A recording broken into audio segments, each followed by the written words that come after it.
C'est parti, sur la table parlant du Christ, des retours dans ces différentes émissions et dans d'autres facettes. Une nouvelle équipe, un nouveau style, un nouveau plateau. Retrouvez-nous bientôt. Déjà avancé sera publié dans quelques jours. Mais également, je voulais vraiment bien préciser que sur la table Parlons du Christ est une plateforme qui regroupe plusieurs entités. Donc nous avons sur le plan social, nous avons sur le plan formation, nous avons Ecopa, Ecoform qui traite le sujet de l'entrepreneuriat, etc. Mais nous avons aussi sur les émissions. Alors, ne commettez pas cette erreur que sur la table Parlons du Christ n'est pas une émission, mais sur la table Parlons du Christ est une plateforme qui a plusieurs entités. Parlons des émissions. Bientôt, vous allez nous retrouver dans DEFMI, Déclaration de foi et miracle avec Christian Jérémy, votre présentateur du jour. Joie parfaite, errer en Christ, vérité, triompher. Et pasteur, avez-vous 3 minutes? Une merveilleuse équipe d'enjeux. Non, attends, on a un commentaire. Vous allez seulement voir dans les affiches qui vont vraiment circuler sur les réseaux sociaux.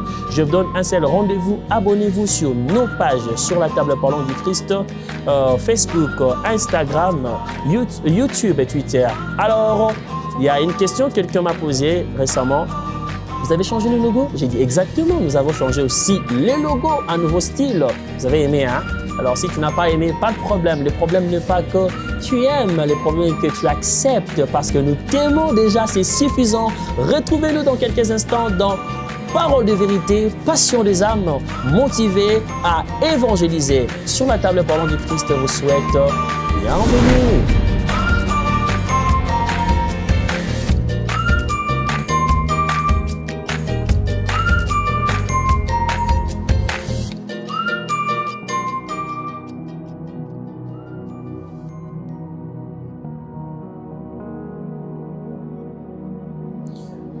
Bonjour chez vous, bienvenue dans Avancée 2025 avec Christian Jérémy. Celle-ci est une conférence organisée par la plateforme Sur la table Parlons du Christ pour vous permettre de faire une rétrospection de l'année antérieure, mais également de faire une perception de l'année en cours.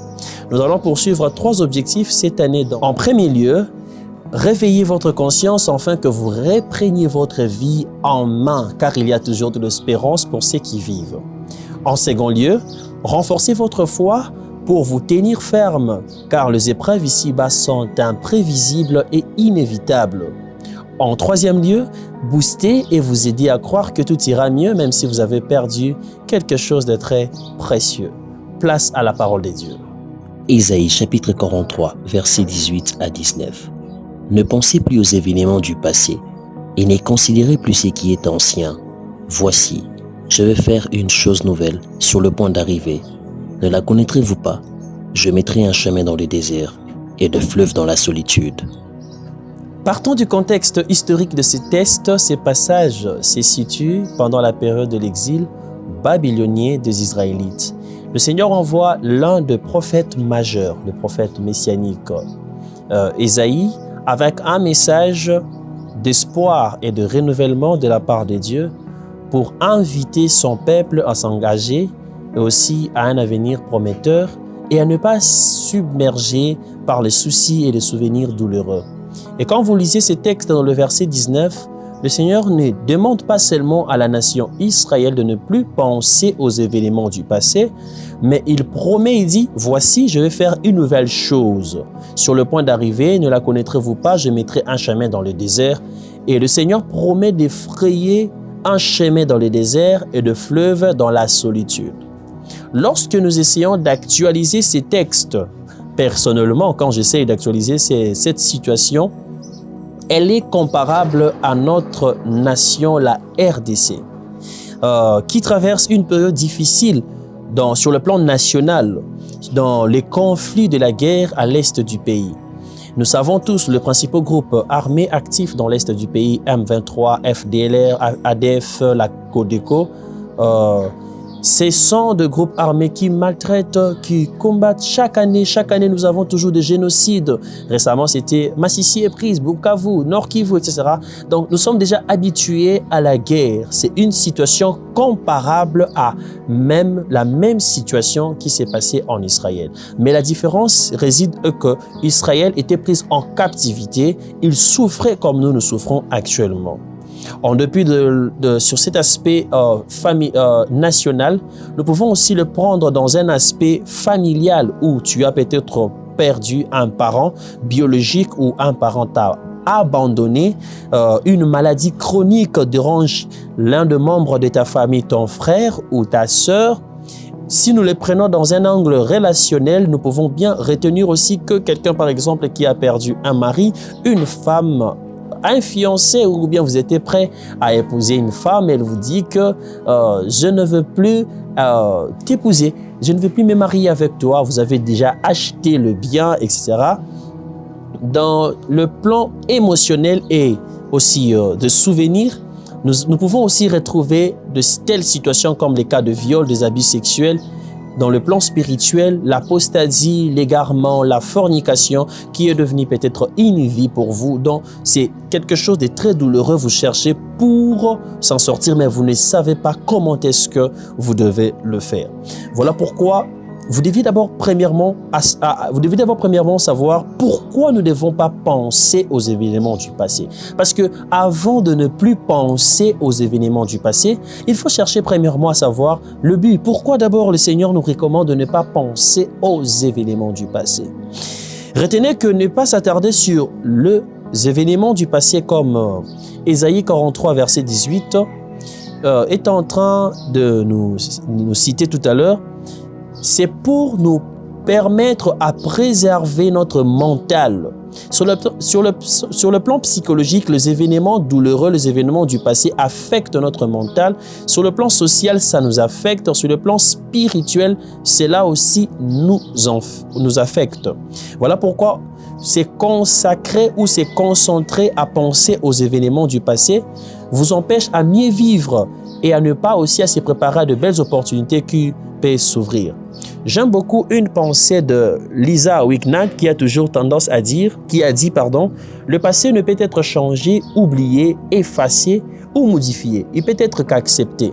Même si vous vous attardez à penser, à réfléchir, j'ai perdu la virginité, j'ai été violé, j'ai été abusé sexuellement, rien ne pourra changer. Même si vous commencez à vous enfermer dans la chambre, à pleurer ce qui vous est arrivé antérieurement, vous n'arriverez jamais à changer la situation. Et même si vous avez perdu votre mari, il est mort l'année passée. C'est douloureux, c'est un événement désastreux, mais cela ne peut jamais changer même si vous attardez. Alors vous devez réfléchir sur la question comment est-ce que je peux faire pour ne pas penser aux événements du passé, à la place de pleurer, de vous attarder sur les événements qui vous ont affecté. Retenez qu'il y a une pensée que j'adore.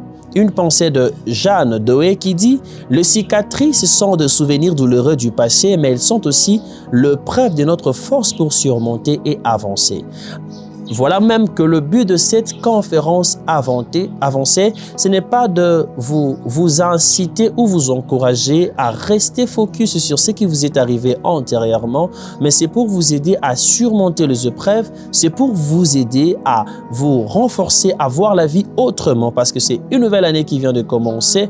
Alors, nous ne voulons pas que vous continuiez toujours à plairer votre travail. Je perdis mon travail, je suis dans le chômage, je perdu ma carrière professionnelle, je perdu ma femme, j'ai perdu mon mari, j'ai perdu mon fils, ma fille. Ça ne vaut pas la peine de continuer. Le but de cette conférence est de vous aider à surmonter les épreuves, à marcher autrement. Parce que tourner la page, ce n'est pas ignorer le passé, c'est le voir sous un autre jour et avancer avec un nouvel espoir. Ce que vous devez retenir est que peu importe ce que vous devez faire, vous devez toujours avancer. Le Seigneur nous les enseigne. Quand vous regardez vos pieds, le pied regarde toujours devant. C'est un signe, un message que tout ce que vous allez faire dans la vie, tout ce qui peut vous arriver, vous devez rester toujours focus et avancer. Quelqu'un me pose maintenant une question. Comment ne plus penser aux événements du passé pour avancer? La première chose, vous devez prendre conscience. Vous devez accepter d'abord le passé. Vous devez d'abord accepter ce qui vous est arrivé. Celui qui n'accepte pas la situation qui la perturbe, la situation qui l'accable, ne pourra jamais avancer. Mais quand tu acceptes, OK, j'ai perdu mon travail, pas de problème, OK. C'est pas grave. Je dois maintenant me relever et avancer. Et quand vous acceptez en second plan, quand vous prenez d'abord conscience, vous acceptez cette situation, c'est alors que vous allez identifier les déclencheurs, identifier les causes. Qu'est-ce qui a fait en sorte que je me retrouve dans cette situation? Parce que derrière toutes sortes d'événements du passé, se cache toujours un enseignement que le Seigneur veut nous transmettre. Vous devez vous poser la question, c'était quoi? Pourquoi j'avais perdu mon travail? Pourquoi je me suis retrouvé dans cette situation? Quand vous repérez, vous allez apprendre peut-être que votre plus grand problème était d'arriver au travail en retard. C'est alors que vous allez aller apprendre sur la gestion du temps et améliorer pour trouver de nouvelles opportunités. Après avoir identifié le déclencheur, vous devez en second lieu trouver du soutien. Vous devez parlez-en, partagez vos sentiments avec vos amis, vos membres de famille, votre pasteur, vos connaissances. Vous devez parler, vous ne devez pas garder. Je vois de personnes garder quelque chose. J'ai été abusé par mon oncle, mais je garde ça dans mon cœur pendant 30 ans de ma vie. Et j'accepte aussi de me marier avec un homme tout en sachant que j'ai été abusé sexuellement alors que j'étais jeune. Lorsque vous gardez de telles choses dans votre cœur, vous empêchez aussi votre développement émotionnel. Vous n'aurez même pas, et regardez, observez même, la plupart de ces personnes ont même de maladies, ils n'arrivent pas à accepter leur mari dans le mariage parce qu'ils ont été affectés par un événement douloureux. Donc, il est crucial de parler avec votre pasteur, parlez-en avec votre ami, parlez-en avec votre connaissance pour avancer. La meilleure manière de trouver le soutien, c'est de se confier à des personnes matures. Vous ne devez pas parler de tout à n'importe qui. Vous devez choisir les bonnes personnes parce qu'au milieu de mauvaises personnes, le Seigneur met toujours autour de nous des très bonnes personnes qui peuvent nous aider. Vous devez parler à des personnes réfléchies, spirituelles, qui ne vont pas diffamer les informations reçues. Parce qu'il y a certaines personnes que vous relatez, regarde, j'ai été, par exemple, je suis voleur, j'ai volé tel million et tout ça. Et la même personne tourne contre vous et ça change la situation. Donc, vous devez choisir la bonne personne pour partager vos soucis et vos inquiétudes. Parler avec votre pasteur, c'est très important. Mais en dépit de ça, vous devez adopter une nouvelle habitude, apprendre de nouvelles choses, s'élancer dans l'apprentissage de nouvelles compétences. Faites même du sport. C'est-à-dire que, vous savez, j'ai appris une chose. Récemment, je parle avec quelqu'un, je lui ai dit, je sens la culpabilité dans mon cœur, je n'arrive pas à tourner mes émissions, je me sens triste, je commence à perdre l'élan, etc. Elle m'a dit, qu'est-ce qu'il y a? Je commence à pleurer, j'ai pleuré comme un enfant. Pourquoi je pleure? Parce que je ne tourne pas mes émissions. Et je trouvais que le but de mon existence, c'est les émissions. Elle m'a dit, bon, ça va, pour te déstresser, prends un stylo, commence à écrire, écris tout ce qui te passe dans la tête. Vous savez qu'est-ce que je fais? Et je suis allé prendre mon carnet. Et au lieu d'écrire, je commençais à lire. Et je suis tombé sur mes pensées, de réflexions, de prédications que j'ai écrites dans les années 2020, 2021, 2019. Ça m'a rendu heureux et je ne pleurais plus. Et je me suis fortifié et me voilà devant la caméra. J'ai réalisé une mission parce que j'ai été édifié par ce que je fais autrefois. Donc, adoptez de nouvelles habitudes. Si vous avez l'habitude d'entrer toujours dans votre chambre, de pleurer, prenez l'habitude de fréquenter des gens. Parlez avec des gens, prenez l'habitude de sortir, aller dans les endroits paisibles, dans la verdure, au bord du fleuve. C'est très bien, ce n'est pas un péché. Prenez le temps pour avancer. Et l'avant-dernière chose, c'est vous devez pardonner et avoir de la compassion. Si vous avez été abusé, je le sens vraiment dans mon cœur, si vous avez été abusé par quelqu'un, vous devez apprendre à pardonner pour avancer. Parce que quand vous ne pardonnez pas la personne qui vous a blessé dans le passé, vous n'arriverez jamais à avancer. Le Seigneur ne va pas vous pardonner aussi parce que la Bible est en train de dire donc, pour que le Seigneur nous pardonne, nous devons premièrement pardonner les personnes qui nous ont offensés. Donc, vous devez pardonner les personnes qui vous ont blessé. Même si c'était un ami qui a été une occasion par laquelle votre travail est perdu, vous devez apprendre à les pardonner pour que le Seigneur vous donne une nouvelle opportunité.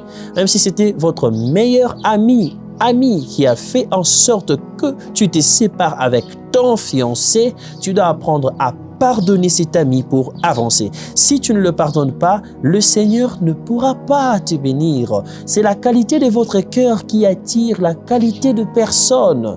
Je n'ai jamais vu un gangster, un brigand marcher avec un pasteur. C'est pratiquement impossible. Les pasteurs ont toujours des cercles de pasteurs et de personnes brigands ont toujours de koulouna autour d'eux.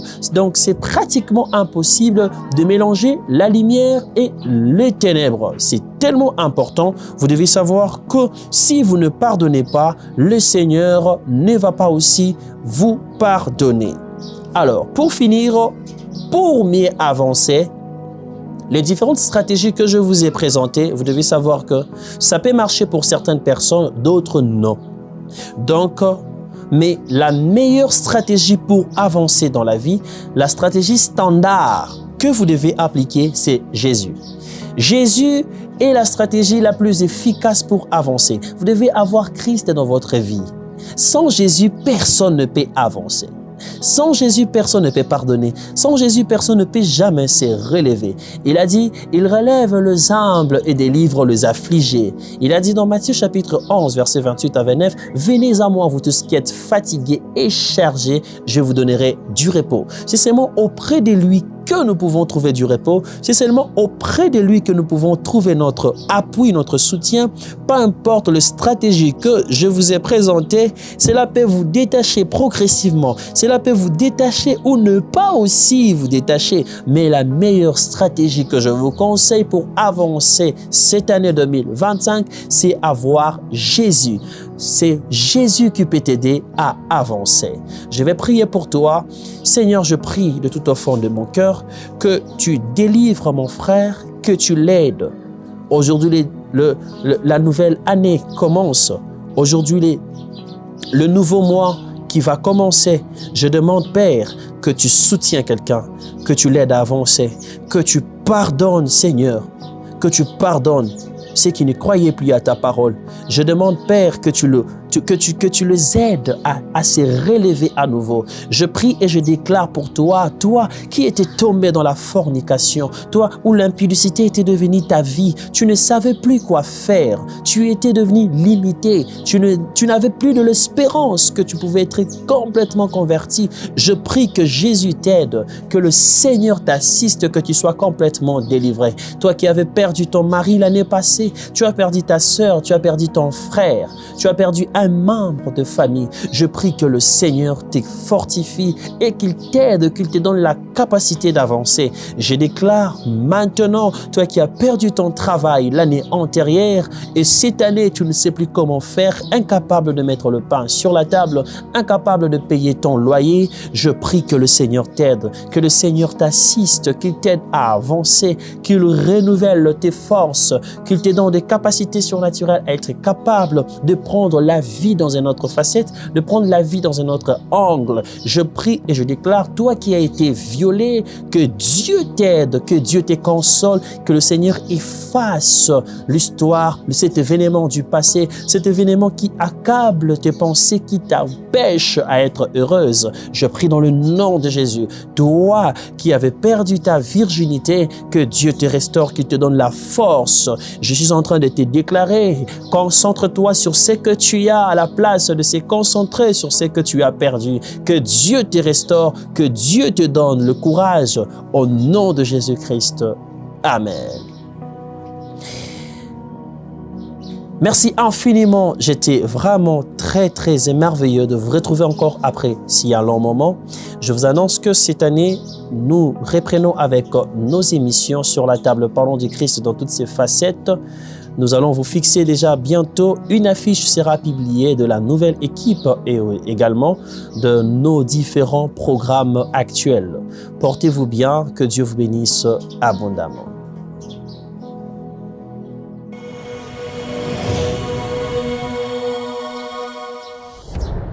C'est parti, sur la table Parlons du Christ, des retours dans ces différentes émissions et dans d'autres facettes. Une nouvelle équipe, un nouveau style, un nouveau plateau. Retrouvez-nous bientôt, déjà avancé sera publié dans quelques jours. Mais également, je voulais vraiment bien préciser que sur la table Parlons du Christ est une plateforme qui regroupe plusieurs entités dont nous avons sur le plan social, nous avons sur le plan formation, nous avons Ecopa, Ecoform qui traite le sujet de l'entrepreneuriat, etc. Mais nous avons aussi sur les émissions. Alors, ne commettez pas cette erreur que sur la table Parlons du Christ n'est pas une émission, mais sur la table Parlons du Christ est une plateforme qui a plusieurs entités. Parlons des émissions. Bientôt, vous allez nous retrouver dans DEFMI, Déclaration de foi et miracle avec Christian. Jérémy, votre présentateur du jour. Joie parfaite, errer en Christ, vérité, triompher. Et pasteur, avez-vous 3 minutes? Une merveilleuse équipe dont vous allez seulement voir dans les affiches qui vont vraiment circuler sur les réseaux sociaux. Je vous donne un seul rendez-vous. Abonnez-vous sur nos pages sur la table Parlons du Christ, Facebook, Instagram, YouTube et Twitter. Alors, il y a une question que quelqu'un m'a posée récemment. Vous avez changé le logo? J'ai dit exactement. Nous avons changé aussi les logos, un nouveau style. Vous avez aimé, hein? Alors, si tu n'as pas aimé, pas de problème. Le problème n'est pas que tu aimes, le problème est que tu acceptes parce que nous t'aimons déjà, c'est suffisant. Retrouvez-nous dans quelques instants dans Parole de vérité, passion des âmes, motivés à évangéliser. Sur la table Parlons du Christ vous souhaite bienvenue.